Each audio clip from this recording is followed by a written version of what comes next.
What's good, YouTube? My name is Harris, and you're watching another episode of BRG MX5. In today's episode, we are going to drop the MX5 on its ass because I'm installing Cusco coilovers. And here they are. These are new to me, Cusco coilovers. They are unfortunately not adjustable here. They're only height adjustable. Body, so this guy goes up and down, which means this guy goes up and down, and they're in pretty decent condition. I bought it off secondhand of someone here in New Zealand.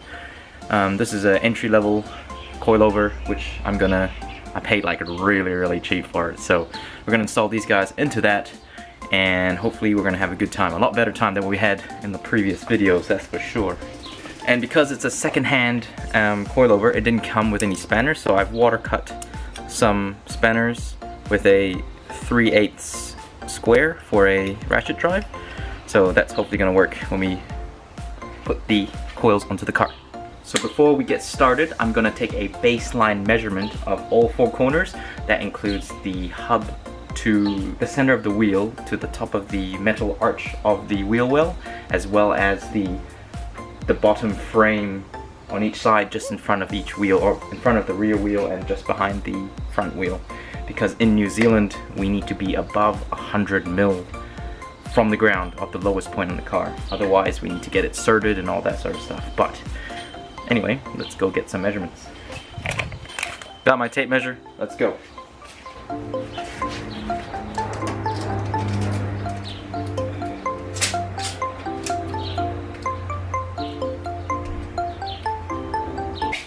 Okay, so look at my awesome drawing. That's the pop-up headlights up there and the arrow saying it's the front. So that's 300 for the middle of the rim to the top of the arch. That's the gap between the floor and the frame and the pinch weld rail thing on the front. Pinch weld rail from the rear, and then that's the rear wheel to arch. So I'm going to do the same thing on the left hand side, and we're going to use this as a base.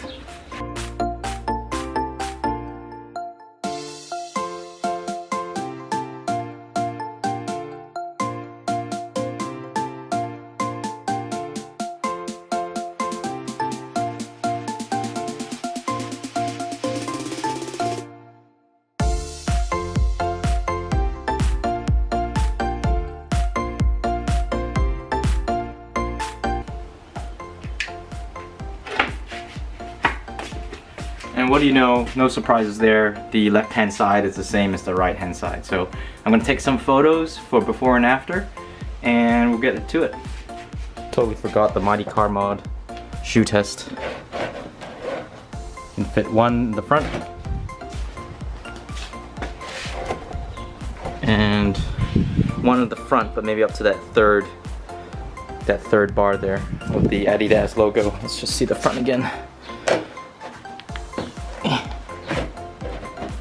Yeah, to that first line of the lace. So that's the shoe test. Let's go ahead and jack the car up. Now it's time to take the wheels off.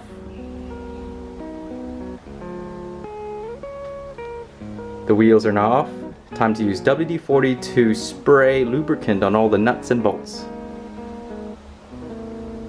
We're going to start with the front suspension. You want to remove those two nuts on top of there, followed by the back sway bar mount nut, then the big long bolt behind the suspension over there, and then the end link, which is that one, finally the one at the bottom of the shock over there.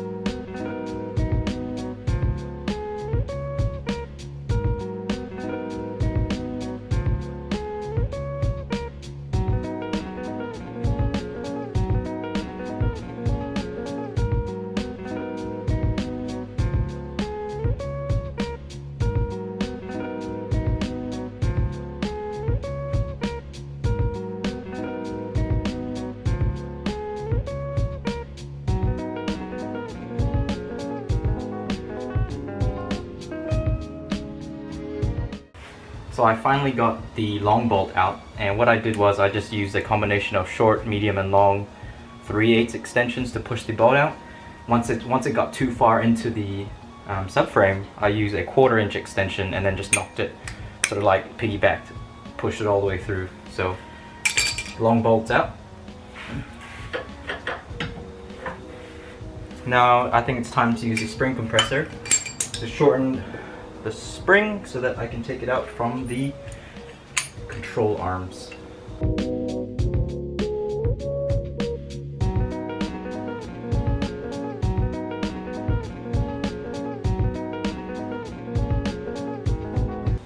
And that's how you remove the front shock. So now I'm going to get the coilover and put it in exactly how, or reverse of how I took it out.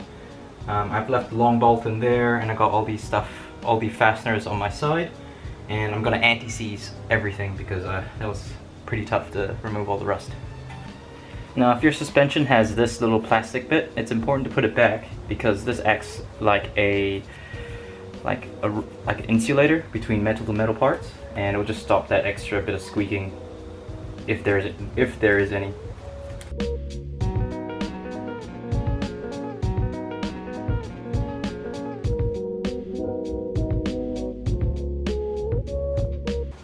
Right, I'm going to use the jack now to lift up the hub so I can get the top long bolt in and the sway bar link.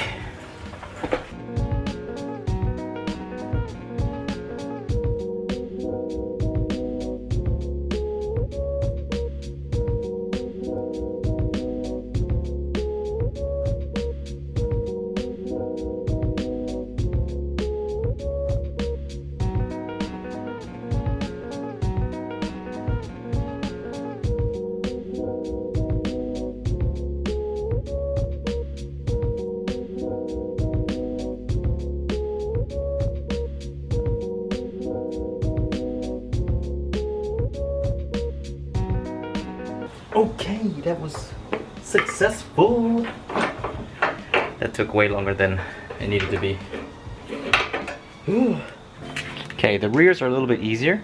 It's just the top two nuts, this upper control arm bolt, and the bottom of the shock, which is a 17 mil. Okay, the top two nuts have been removed inside the boot. Time to remove this upper control arm.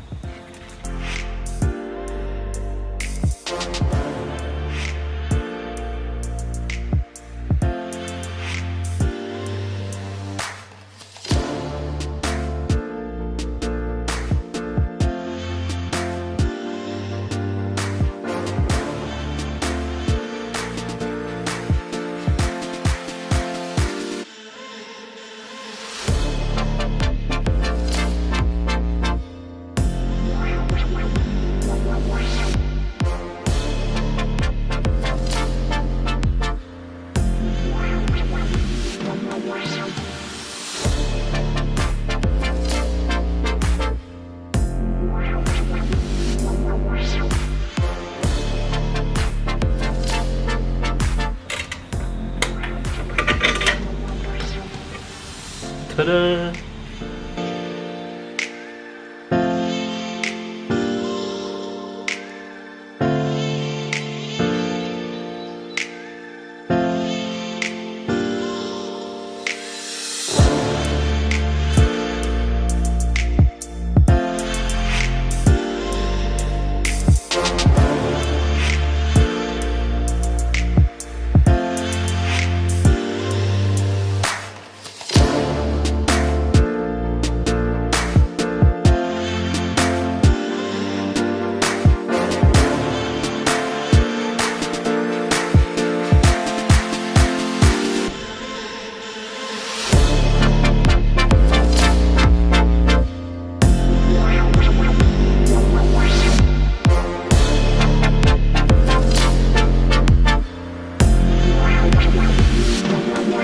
And once you've done it for the other side, time to do the right hand side, and that is all squared away.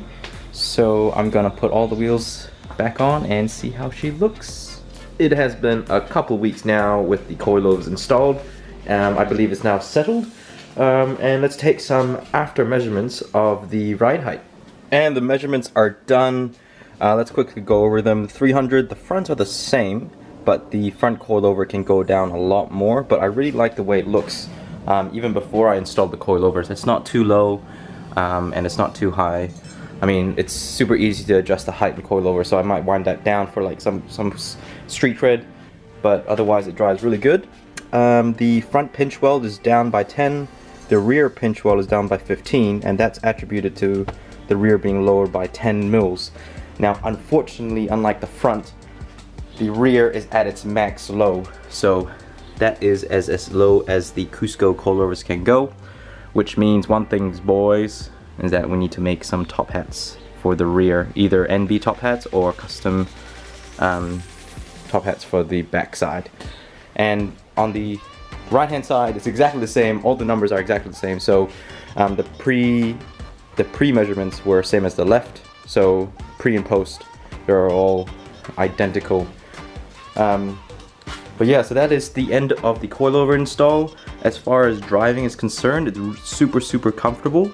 But even doing some spirited driving the past couple weeks, it was handling it like a champ.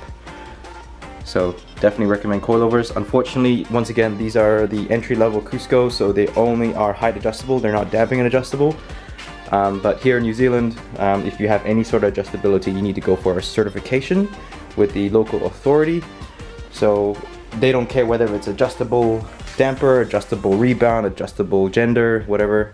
As long as it's adjustable, you need to get it certified. So these cheap coilovers are on for now until I can afford some 3-ways or even just 2-ways coilovers, but they will do.